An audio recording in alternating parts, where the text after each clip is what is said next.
Hi friends, நம்ம விஜய் மல்லி ஸ்டோரியில் வந்து பார்த்திங்க அப்படின்னா, இப்போ விஜய் வந்துட்டு ஜெயிலில் இருக்கார். அடுத்த கட்ட நடவடிக்கை என்ன எடுப்பாங்க அப்படிங்கிறது தான் வந்து அப்கமிங்கில் காமிச்சிட்ருக்காங்க. மெயினாக இந்த விஷயத்தில் வந்து பார்த்திங்கன்னா, வித்யாமா வந்தால் மட்டும்தான் இதுக்கான சொல்யூஷன் கிடைக்கும் அப்படின்னு வந்து எல்லாருமே எதிர்பார்க்குறாங்க. எதனால அப்படின்னு பார்த்திங்கன்னா, வித்யாமா அனுப்பின ஆள் தான் அசிஸ்டண்ட்டு தான் வந்துட்டு இன்னொரு வக்கீல் வந்து சொல்லியிருந்தாங்க. அண்ட் தென் விஜயும் பேசியிருந்தார். ஃபைனலாக வந்து அந்த கோர்ட்டுக்கு போகிறதுக்கு ஒரு நாள் முன்னாடி அவர் காண்டாக்ட் பண்ணும்போது அந்த வக்கீல் வந்து கால் பண்ணி ஃபோன் எடுக்கவே கிடையாது. ஸோ அதனால ரொம்பவே திகச்சு போயிடுறார் விஜய். ஸோ அதனால் அவரும் வந்து வாதாடுறதுக்கு எந்த ஒரு ஆதாரம் எதுவுமே கிடையாது. ஸோ என்ன அவங்க பேச போகிறாங்க, என்ன பண்ண போகிறாங்க, யார்கிட்ட என்ன பேசியிருக்காங்க ஒன்றுமே தெரியாமல் பிளாங்காக தான் அங்கே போய் நிற்கிறாரு.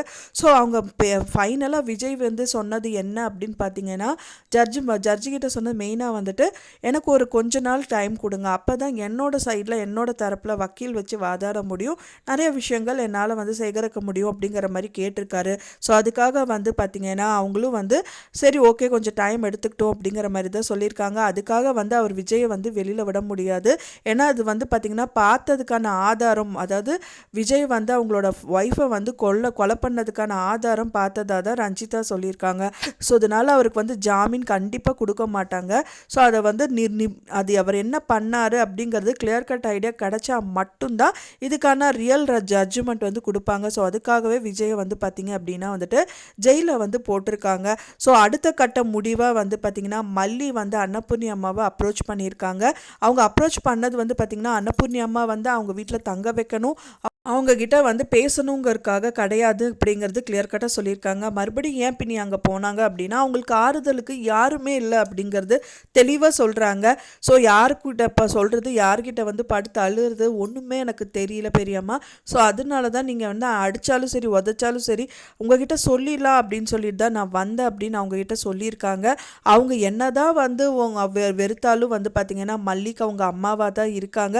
ஸோ அப்படி இருக்கும்போது வந்து பார்த்திங்கன்னா மல்லியோட வாழ்க்கையை அவங்க எப்படி டிசைட் பண்ணுறதுன்னு தெரியாமல் தான் இந்த விஷயங்கள் எல்லாமே பண்ணியிருக்காங்க. இருந்தும் அவங்க சொல்கிறாங்க, ஒரு வார்த்தை என்கிட்ட சொல்லியிருக்கலாம் இல்லை, நான் எல்லாரும் பண்ணியிருப்பல, நீ ஏன் இப்படி பண்ண, அவள் முதலே வந்து அவங்க அண்ணா அவங்களோட தம்பியை வந்துட்டு பழி வாங்கணும் தான் இந்த விஷயங்கள் எல்லாமே பண்ணி முதலே ஜெயிலுக்கு அனுப்புறதுக்கு எல்லாமே பண்ணியிருந்தா. ஸோ எப்படியோ மீண்டும் கூட்டிகிட்டு வந்தாச்சு, திரும்பவும் நீ ஏன் அவளை நம்பின அப்படிங்கிற ஒரே வார்த்தை தான் கேட்குறாங்க.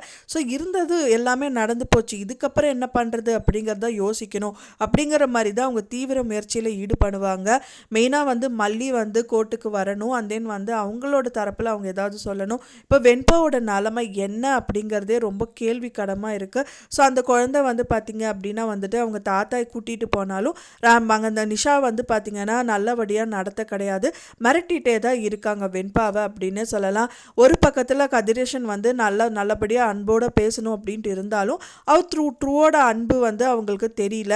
ஸோ அதனால வந்து பார்த்திங்கன்னா பொய்யா தான் நடிக்கிறாங்க அப்படின்னு அந்த குழந்தைக்கு நல்லாவே தெரியும். ஸோ என்ன பண்ணுறதுன்னு தெரியாமல் தான் அந்த குழந்தை இருந்துகிட்ருக்கு, எதுவுமே சாப்பிடாமல் கொள்ளாமல் தான் இருக்குது. ஸோ அந்த குழந்தை சாப்பிட்டாங்களா இல்லையா ஒன்றுமே தெரியல. விஜய் ஒரு பக்கம் அவங்கள சாப்பிட வைக்கிற மாதிரி ஜெயிலில் உட்காந்துட்ருக்காது, அண்ட் தென் மல்லி வீட்டுக்கு போனாலும் அவங்க அவாய்ட் பண்ணுறது அப்படிங்கிற மாதிரி நடந்துட்டுருக்கு. ஸோ இந்த சூழ்நிலையில் வந்து முதல்ல அந்த குழந்தைய தான் பார்க்கணும்னு சொல்லிட்டு மல்லி வந்து அவங்க அந்த வெண்பா ஃபஸ்ட்டு போய் மீட் பண்ணுறாங்க.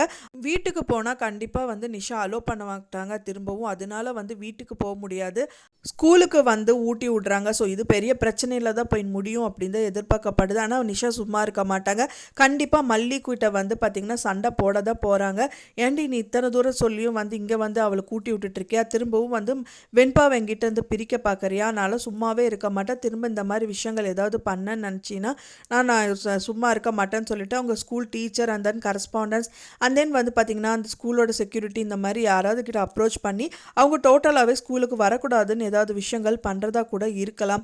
எல்லாமே இருந்தாலும் இப்போ தற்காலிகமாக தான் இது எல்லாமே நடக்குது. விஜய் ஜெயிலில் இருக்கிறது அண்ட் தென் வெண்பாஸ் வந்து பார்த்திங்க அப்படின்னா வந்து கதிரேஷன் கிட்டே இருக்கிறது அப்படிங்கிறதெல்லாம். ஸோ இது எல்லாமே மல்லி கையில் மட்டும்தான் இருக்குது. ஸோ அவங்க ரெண்டு பேரையும் வெளியில் கொண்டு வரது, என்னதான் அவர் ஜெயிலில் போய் அவஸ்தப்பட்டாலும் கதிரேஷன் கிட்ட வந்து பார்த்திங்கன்னா வெண்பாவும் வந்து ஜெயில் மாதிரி தான் இருந்து அவஸ்தப்பட்டுட்டு இருக்காங்க. ஸோ அவங்க நினைக்கிறது என்ன அப்படின்னா மல்லி கூடையாவது இருக்கணும், மல்லி அம்மா தான் ஆறுதலாக இருப்பாங்கன்னு நினச்சிட்டு இருக்காங்க. ஸோ அந்த குழந்தை குழந்தைக்கு அது கூட இல்லாமல் தான் போகுது. ஸோ ஆனால் அன்னபூர்ணியம்மா சொல்லியிருப்பாங்க, என்னதான் அந்த குழந்தை வந்து பார்த்தீங்க அப்படின்னா அவங்க அம்மா மூஞ்சியை பார்த்ததே இல்லை, உன்னதான் அம்மான்னு நினச்சிட்டு இருக்கா. ஸோ அப்படி இருக்கும்போது நீ ஏன் இந்த மாதிரி விஷயங்கள் எல்லாமே பண்ண அப்படிங்கிற மாதிரி சொல்கிறாங்க. ஸோ அதனாலேயே மல்லி வந்து பார்த்தீங்க அப்படின்னா ஃபஸ்ட்டு வந்து வெண்பாவை பார்க்கணும் அப்படின்னு வந்திருக்காங்க. அடுத்த அப்ரோச் வந்து விஜயை தான். விஜயும் வந்து சும்மா விட மாட்டாங்க. ஸோ 2 பேருமே அவங்களுக்கு வந்து 2 கண்ணு மாதிரி எப்படி அவங்கள வந்து 2 பேரையும் வெளியில் கொண்டு வரணும் அப்படிங்கறக்காக தான் முயற்சிகள் நிறைய மேற்கொள்வாங்க. ஸோ என்ன மாதிரியெல்லாம் முயற்சிகள் மேற்கொள்கிறாங்க, அதில் எப்படி அவங்க ஜெயிக்கிறாங்க அப்படிங்கிறத எபிசோடில் காமிக்கிருக்காங்க. ஃப்ரெண்ட்ஸ், நீங்கள் என்ன நினைக்கிறீங்க அப்படின்னு சொல்லிட்டு உங்களோட கருத்துக்களை மறக்காமல் எனக்கு கமெண்ட்டில் ஷேர் பண்ணுங்கள். நான் சொன்ன இந்த தகவல் உங்களுக்கு பிடிச்சிருந்தா ஃப்ரெண்ட்ஸ் மறக்காமல் லைக் பண்ணுங்கள், ஷேர் பண்ணுங்கள், கமெண்ட் பண்ணுங்கள், சப்ஸ்கிரைப் பண்ணுங்கள். மேலும் இன்னொரு மல்டி சீரியல் அப்டேட்டோட நெக்ஸ்ட் மீட் பண்ணுறேன். தேங்க்ஸ் ஃபார் வாட்சிங் மை வீடியோ ஃப்ரெண்ட்ஸ். நெக்ஸ்ட் வீடியோவில் பார்க்கலாம்.